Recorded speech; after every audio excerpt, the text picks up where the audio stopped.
shuts the building down over safety concerns.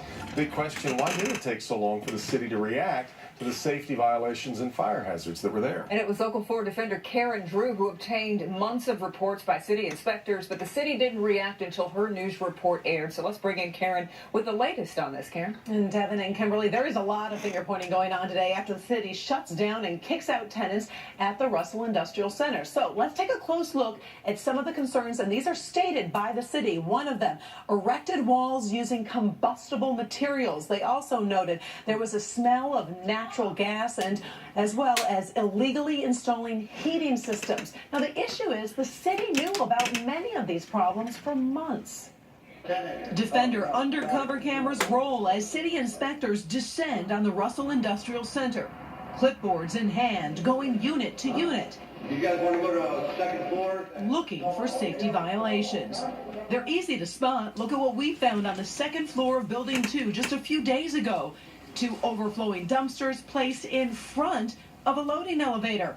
One tenant telling me even if they are evicted, the elevator hasn't been working, so there's no way to get his stuff out. It's what it is. The rent is reasonable. It's just a good place for a lot of people that can't afford to go anywhere else. Bomarito says he hasn't gotten the notice yet, but expects he will have to move out. There are 184 tenants here, artists, musicians, glass blowers. For many, this is all they can afford to rent.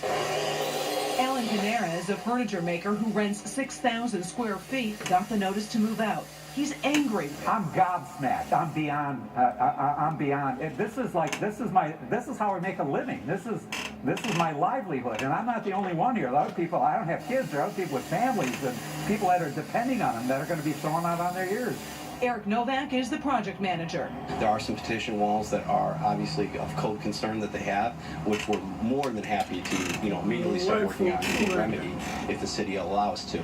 Novak told me a similar story more than a month ago after I obtained all of these documents citing the violations found at Russell. Violations like accumulated combustible waste material, extension cords being used, and failure after failure.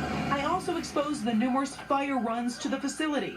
Fire runs and violations the city knew about, but still allowed Russell Industrial to operate. It's going to be a mess. I don't know where to go. I've got about, 4,000 square feet there, and to move out, to take it out, it's going to cost me a lot.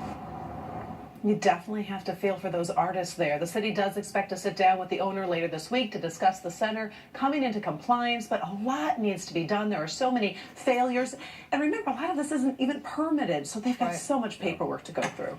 But we've talked about it. There is so much creative work coming out of there. I mean, That's it's a part of really the appeal. extraordinary place. That's part of the appeal. Yeah, exactly right. It really is important to note that these artists are struggling, and for many of them, they can only afford that rent. But at the same time, there is a responsibility of that owner that they need to have a safe place. Right, because we don't want to see another.